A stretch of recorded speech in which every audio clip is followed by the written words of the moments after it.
primer caso de condena por violencia económica entre ex cónyuges.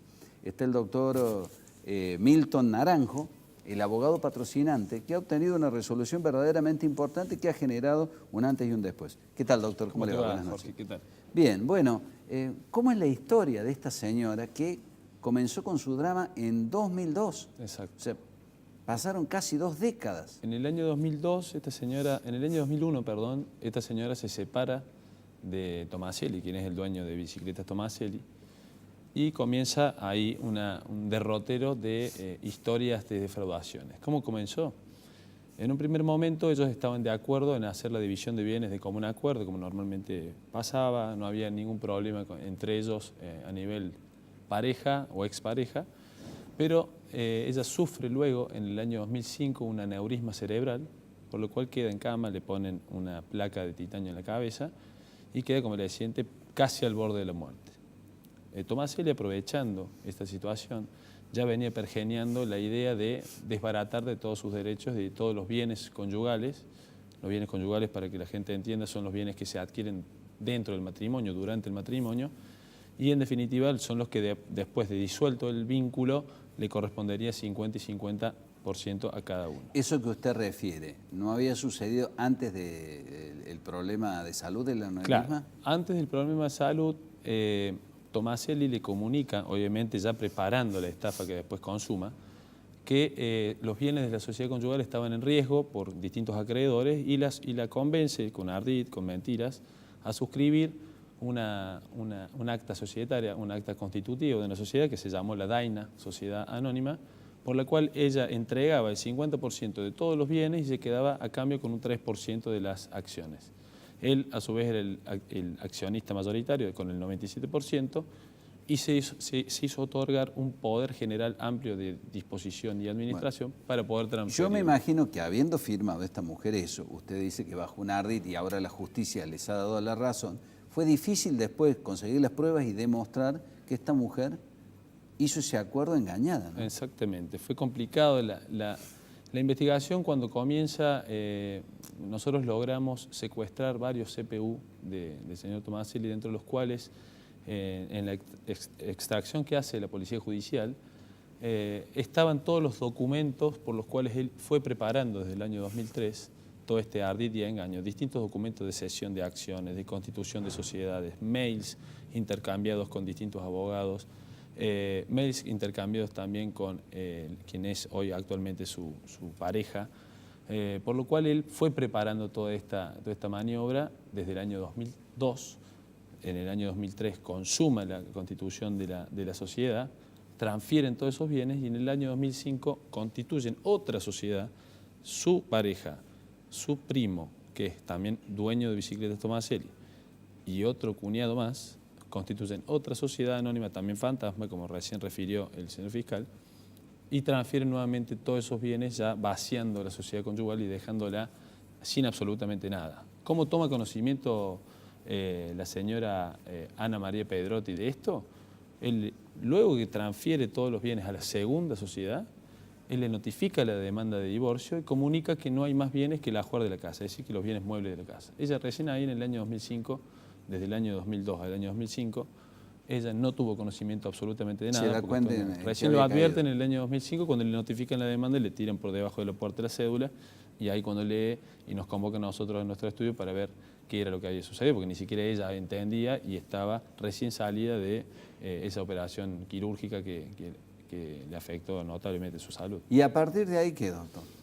A partir de ahí, bueno, comienza una serie de denuncias penales. Nosotros hicimos denuncias penales, en aquel momento el divorcio era contradictorio, es decir, había causales de divorcio, con lo cual nosotros tuvimos que reconvenir la causal, pero yendo específicamente a la parte penal, hicimos una denuncia penal por estafa, una denuncia penal por falsificación, porque advertimos que para poder consumar el delito de la primera constitución de la sociedad de la DAINA, donde transfirieron primero los bienes, como ella no quiso firmar un documento que era necesario para poder inscribirla, Tomaselli le falsificó la firma de un acta de ratificación de la sociedad y de 2 documentos más que iban dirigidos a inspección de sociedades jurídicas del director para pedir la inscripción.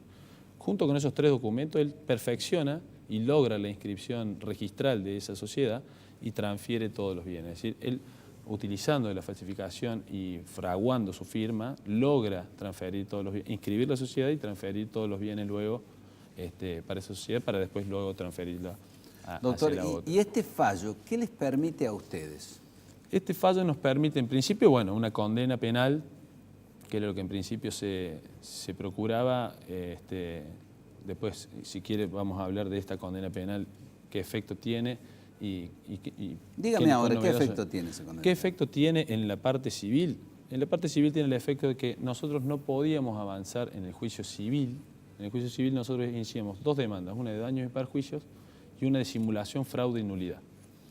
Para probar la simulación, fraude y nulidad, como el hecho es el mismo, la defraudación, hay un instituto, digamos, en N figura, que es la prejudicialidad penal, es decir, el juez civil no puede dictar sentencia en el juicio civil sin antes que el juez penal tenga sentencia y determine si hubo o no delito.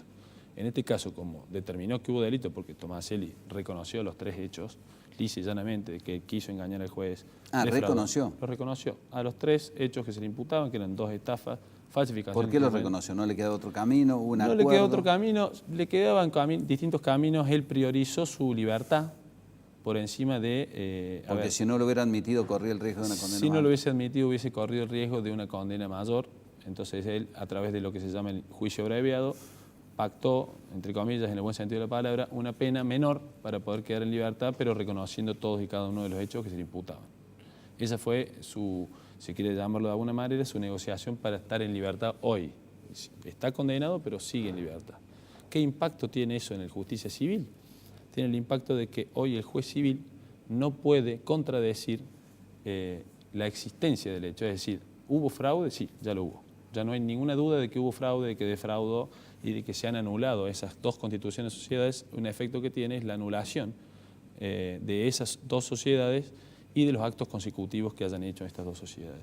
Es decir, lo que a nosotros debemos continuar hoy en el juicio civil es en el juicio de daños, para determinar cuánto ha dañado este hombre durante 14 o 15 años, por lo cual ha privado de distintos bienes a la señora Pedrotti, daño moral y daño lucro cesante, es decir, todo lo que ha dejado de percibir esta mujer. Y también queremos hacer y responsabilizar a los cómplices que él ha utilizado en toda esta maniobra. ¿También están demandados? Ellos están demandados civilmente. Penalmente, lamentablemente, se prescribió la acción para que todos ellos, pero civilmente ese sobreseimiento por prescripción no impide que sean responsables civilmente por los daños que hayan causado por todo este ardid y esta maniobra. ¿Y hay bienes embargados? Hay bienes, sí, hay bienes, no están embargados técnicamente. Lo que se ha pedido en su momento es una indisponibilidad, es decir, sobre ese bien no se puede disponer, ninguno puede hacer absolutamente nada y no puede modificar el estatus que tiene jurídico y Ahora, yo registrado. me imagino la satisfacción de esta mujer después de tantos años de sufrimiento, pero como siempre decimos en todos los casos, cuando la justicia llega tarde, a veces no termina siendo justicia, porque esta mujer perdió prácticamente 2 décadas y hoy seguramente tiene un estado de salud y una condición de vida más deteriorado que si la justicia hubiese resuelto antes. Sin duda que es así, Jorge. A nosotros realmente nos alegra que haya llegado, aunque sea tarde, que haya llegado y que hoy se conozca quién es esta persona, qué fue lo que hizo, y que si este fallo sirve para cualquier otras mujeres que hayan sido víctimas de defraudaciones, de daños, de hurtos, de cualquier tipo de delito de tipo patrimonial y que se sientan afectadas en su vida, en su proyecto de vida, en su calidad de vida, hoy puedan tener un precedente único en Córdoba para lo cual puedan lograr defender esos derechos que antes no podían defender porque había un instituto en el Código Penal, existe hoy un instituto en el Código Penal, que es el artículo 185, que es la excusa absolutoria. ¿Qué significa la excusa absolutoria? Que todo delito que se cometían entre cónyuges defraudatorios, es decir, defraudación del marido contra la mujer o de la mujer contra el marido, era impune, es decir, no era susceptible de aplicar pena. ¿Esto qué permitía? Que se sigan cometiendo delito tras delito, defraudaciones, porque jamás ibas a ir preso si lo hacías. Eventualmente podrías responder por un daño y perjuicio, pero nunca ibas a ir preso. Hoy, con el fallo ejemplar que ha sacado la Cámara Tercera, hemos logrado dar vuelta el paradigma, hemos cambiado y hemos traspasado ese artículo 185 a través de un tamiz, que es el tamiz de la violencia de género, de la normativa internacional y nacional que existe hoy en Argentina, que ha ratificado numerosos tratados internacionales, y se ha decidido que no es posible aplicar de manera lineal y cerrando los ojos este articulado, sino que hoy definitivamente tiene que estar tamizado y procesado a través de una visión un poco más amplia, que es la protección de la mujer y la protección del género femenino. Doctor, gracias.